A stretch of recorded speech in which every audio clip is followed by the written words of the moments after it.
So I get quite a lot of emails from people asking me how to run ads to their books. Why does their ACoS suck? What are the best strategies when it comes to ad campaigns? And why are they losing money with their ad campaigns? And my answer to them is, do you even know why you are running ads? So in today's video, I am going to go over realistic yet powerful ways that you can utilize Amazon advertising to increase your book sales. And I'm going to be using my own campaigns and my own books as examples. And I promise you, this video will save you a ton of headaches and confusion, especially if you're new to running ads to your books. So my name is Chris, that's me. I've been self-publishing through Amazon KDP for around 10 years. I'm here to share that experience with you and share the reality of what actually works and what is worth your time. I do tend to show off some of my books that I've had made and published, like this one and this one, so that you know what I talk about is exactly what I'm doing myself. So if you like the video, leave a like. If you don't, leave a dislike. But either way, let's get into this video. So moving back to the question, why are you running ads? If you take a look at my ads account, overall you'll see that I'm around 30%-ish, which is pretty much around break even, maybe just losing overall for my price points. So why do I keep running ads all this time if they're not making a direct profit? So I'm going to give you 3 reasons for running ads, then I'm going to explain those reasons, and then I'm going to explain them again while using my books as an example and my campaigns as an example as well. So for me, I run ads for 3 reasons. Number 1 is to rank my book for certain keywords during the book's launch. Number 2 is to keep my book ranked. And number 3 is to make a direct profit if possible. So the 30% that you've just seen in my account there is a combination of the 3 above reasons. Some of the campaigns are making me a profit, some are losing money in order to get the books ranked initially, and some are break even to keep those books ranked, which all contribute to long-term sales. So what I'm going to do now is break these down and then show you 2 of my books where I've used these methods. So let's break things down first. Reason number 1 is to rank for certain keywords. So this is a big one for me. During your book's launch period, it is suspected that Amazon tends to give a slight exposure boost to new books. So we really want to capitalize on that and drive as many sales as we can to our books during that period. So the more sales that we make during that launch period, the better chances our books have of getting ranked and sticking around for a long time. Reason number 2 is to keep our books ranked. So some people are a little bit hasty when it comes to switching off their ad campaigns. Generally, the more sales that you have going to a book, the better, even if the sales are coming from ads that are breaking even. So if you've worked out that your break-even ACoS is around 24-25%, and you have a campaign that is performing around that region, leave it turned on. Do not touch it. It is doing something. As long as it's getting sales, that is good for you. So reason number 3 is making a direct profit. So this has never been my main goal when it comes to running my ads, but it is a nice bonus if you do end up with campaigns that perform well enough to yield a profit. Typically, for me anyway, this comes down to either getting lucky with certain campaigns or optimizing campaigns over time until they are profitable. So those are the 3 reasons. Now let's take a look at how I implement them into my publishing business by using 2 of my books and their campaigns as examples. So this is a addition and subtraction workbook here that I uploaded in July, and it went live on July the 9th of 2022. And this is the other one, which is a Christmas word search, which I uploaded in October and went live on October the 14th of 2022. So what I'm going to do here is take a look at the historic BSRs of each of these books and explain the stages that I was running ads to them, how that affected their ranking, and the stages that I adjusted the ads so they weren't losing money and even making a profit, etc., etc. So this is going to make much more sense as I go through this now. Okay, so let's revisit reason number 1, which was running ads to get ranked during the launch period. So let's take a look at the launch period for both of these books. Now, keep in mind, there's no definitive period of time that I'd consider to be the launch period, but typically for me, it's going to be somewhere like the first 2 weeks of the book going live, where I want to try and make as many sales as possible. So to demonstrate this, I'm going to use this graph here, which is a Helium 10 extension, and I actually think the extension on its own might be free if you ever want to use it. But in case if you're not quite sure what this is showing you here, this is basically the historic BSRs for the book that it's on. So basically we can see here that we uploaded the book in July, where we had a sales rank of 243,000, and then at the current date, which is the 16th, which is 317,000. Okay, so all these different peaks here are the different BSRs that the book was at different times. Okay, so that's all that means. And in case you're not sure, the lower the BSR, it basically means the more sales your books is getting. Okay, so if we come all the way back here to the launch period, which like I said was on the 13th of July here, what we can see here, if I'll try and put a line on screen as to where I think the launch period ended.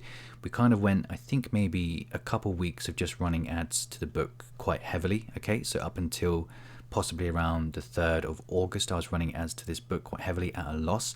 So I'm going to show you one of those campaigns now. Okay, so just coming over to one of the campaigns that I created for this book during the launch period. Now, what you can see here is that I spent $54. That's the lifetime amount that I spent for this book. But during the launch period, I spent quite a lot of money. And as you can see, the ACOS, it was 62%. So it was quite high. In fact, it was 104% during the launch period. Okay, so all I was doing during this period was trying to get sales to the book. And that is reflected by the amount that I've spent here, and of course the ACOS, which wasn't particularly good. So it looks like we got around 15 sales from this one ad campaign at the expense of $54. But what I found during that period was that my book got ranked onto the first page for the search terms that I was trying to target. So again, just to demonstrate this quickly, if I come over to a new browser here and search for that search term, which was addition and subtraction workbook, and just search for it again here, we can see that we are very high on the first page, and that is due to this launch period. So even though we lost a little bit of money during that launch period, it's done a world of good for our book because it's kept it ranked really high right from the get-go. And as you can see here from this campaign, it is paused at the moment. So during that launch period, I got quite a lot of sales to it, and then I sort of turned that one off because I do have other campaigns that are running to it that are performing better. So put it this way, I kind of went very aggressive with this one campaign. You know, $54 was quite a lot for me. Went quite aggressive with it, turned it off, and then left the other campaigns on that were performing better that I thought I could optimize. So again, you're going to see that in just a second, but that's the thought process here for when it comes to launching these type of books. Okay, so let's demonstrate this again with the other book, the Christmas word search. Now the term that I was trying to target was Christmas word search for adults. So let's go ahead and just search this again to make sure that we are still on the first page. I'd imagine that we are, given that, you know, it's not Christmas anymore. I don't expect anything to change for a little while now. So yeah, here we are again on the first page. And again, that comes down to a strong launch period for the book, which I'm going to now demonstrate once more using the historic BSRs. Okay, so let's come down onto the listing and use the graph again. So like I say, once again, we had this sort of period here, maybe up till about, so it launched on the 20th of October, and then possibly sort of around maybe the 4th of November, possibly a little bit later than that for this one, because it was very competitive to get onto the first page. So it did run ads for a fair while before sort of turning them all off. But again, going to try and put a line on screen here just to kind of indicate the launch period where I'm just trying to get as many sales as possible. Okay, so back over to the advertising for this book during the launch period. As you can see here, again, I've turned this one off. It would make no sense to keep this one running anyway. But as you can see, spent $40, $96 of sales, 64 clicks, 15 orders, ACOS at 42%. Okay, so this again, during that launch period, this is what I was doing, running campaigns like this that were at a slight loss. So 42% is still at a loss. And again, we got around 15 orders during that period, which of course contributed massively to the book ending up ranked on the first page for the search term that I was going for. Okay, so hopefully that has explained running ads for the launch period. And for me, this whole launch period thing, running ads during the launch period, is quite an important factor, because what I found is that if we just upload books and don't run any ad campaigns to them, like given the competition on Amazon, it is very hard, and I think you do end up relying on luck to get your books ranked on the first pages. So this is that sort of initial boost that I like to try and give my books to make sure that they do end up on the first page for the search term that I'm going for. And, you know, to be perfectly honest with you, like doing this, pretty much all of my last maybe 10 to 15 books, they've ended up on the first page for the search term because I'm running ads to them. Okay, and you don't need to spend a ton of money. I've just shown that You can spend, between 20. It depends on the niche, obviously, the competition, etc. But you don't have to spend hundreds and hundreds just to get ranked initially, okay? Okay, so let's revisit reason number 2 now, which was to keep the book ranked.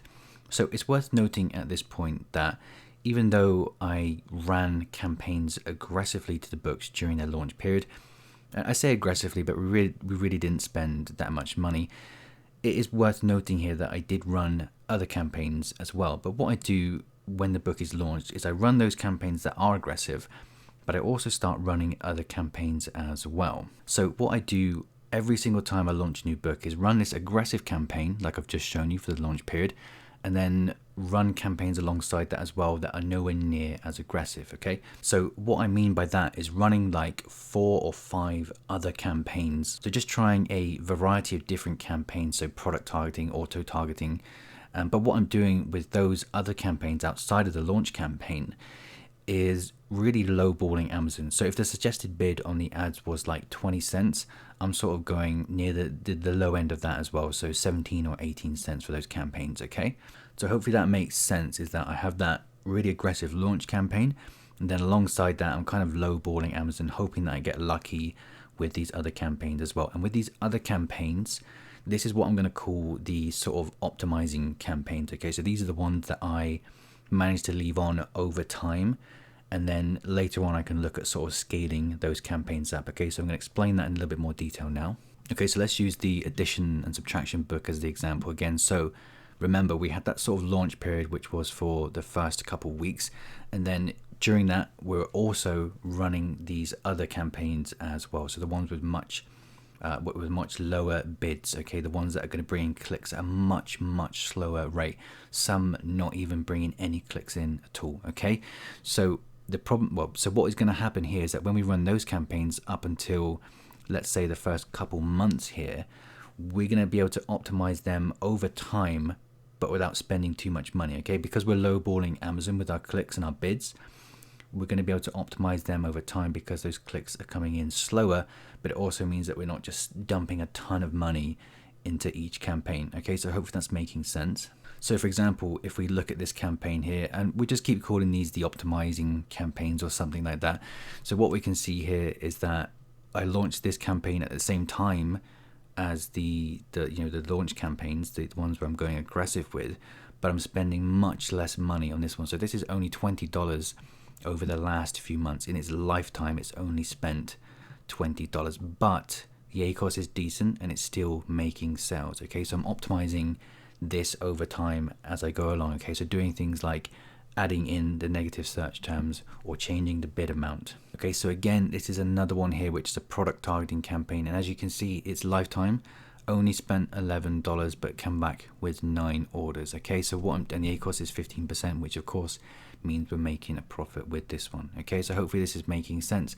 Have that really aggressive start to the campaign launching during the sort of honeymoon period where the book goes live. And then we're also running these sort of cheaper, hopefully that we get lucky type campaigns alongside that as well. And of course, throughout all of this, there are some campaigns that I just turned off because I didn't think that they could be optimized, and there's nothing wrong with doing that as well. And the great thing is with these sort of optimizing campaigns is that over time, once you've established a sort of decent enough ACoS, what you can do from then is to start adjusting your bids. So you can make your bids higher if you want to. You can adjust your daily bids so that you're spending more, because it gives you that sort of confidence that what you're running ads to is actually working. Because with 100 clicks here nearly, we have enough information to know that we can possibly go on and actually scale this campaign further, if that makes sense. So doing things these way with optimizing these campaigns over time means that we're keeping our book ranked high. So even if the ACoS is like 20-25%, it's all sales going toward our book, which contributes to our book getting ranked higher and higher and staying ranked. So we leave them on, it contributes to that, which of course in turn contributes to making organic sales as well. Okay, so ultimately what I'm doing here is having that launch period, turning that off, and then running all these other campaigns, optimizing them over time so that we're left with pretty much not losing any money on ad campaigns, but they still trickle over with sales here and there, as you can see on the screen. But overall, we're making most of our sales, like 85 to 90% of sales coming organically, because we managed to get ranked on that first page, and the ads also keep us ranked there as well. So let's go ahead and revisit reason number 3, which was to make a direct profit. So we've pretty much already kind of looked at how to make a direct profit from your campaigns. We know that it takes time for this to happen, but there are a few things that you can do to speed up this process and get your ACoS down even lower. So this is going to lead me on nicely to my quick fire tips. So the first tip being here to get your ACoS down lower is to give your search terms 10 clicks at least before turning them off. So not the entire campaign, but the search terms within the campaigns themselves. So if we just come over to my account here, what a lot of people do when they have a campaign is that they'll turn off the entire campaign after it hits 10 clicks. Okay, so that's a thing that people get told, is that you turn off your campaigns after they get 10 clicks.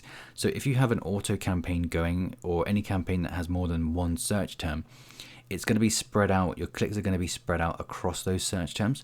So for example, we could see that I've got a few search terms here. Now, it would make no sense for me to turn off if the total amount got to 10, because we wouldn't be getting enough clicks across each search term to know what actually converts and what's working for us. Okay, so if we have one click on each of these, or a couple of clicks on each of these, and then we turn off the entire campaign, that's nowhere near enough information to know what's worth keeping on and what's worth turning off. So once you're getting search term or product targeting terms that are around sort of 10 clicks and you don't feel like they're going to be converting, you can add them into the negative targeting section here, as you can see that I've done here. So I can't go back far enough to show you the stats for this one, but what happened was there was a search term within this auto campaign. It was targeting the search term math workbooks grade 2. Now I think it got to like 14 or 15 clicks or something, and it wasn't converting at all. It hadn't had any sales, so I turned it off completely. So I added that into the negative targeting section here. Okay, so it doesn't target that search term anymore because it wasn't working. And what that's going to leave you with then is the search terms that are converting. Okay, so tip number 2 here is to try multiple campaigns.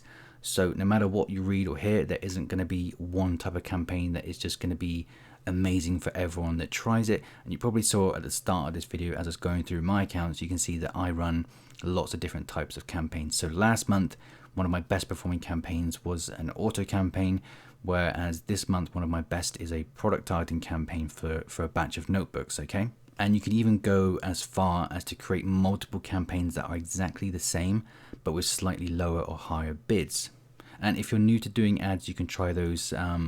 I think they call them the lottery campaigns that people talk about. I'm going to leave a link to someone in the description that can explain this better than me if you want to check them out. So for me, with my campaigns, I tend to have that really aggressive auto campaign at the start, like I showed you for my launch campaigns. And then I go ahead and test like 4 or 5, maybe even 6 different other campaigns with much lower bids.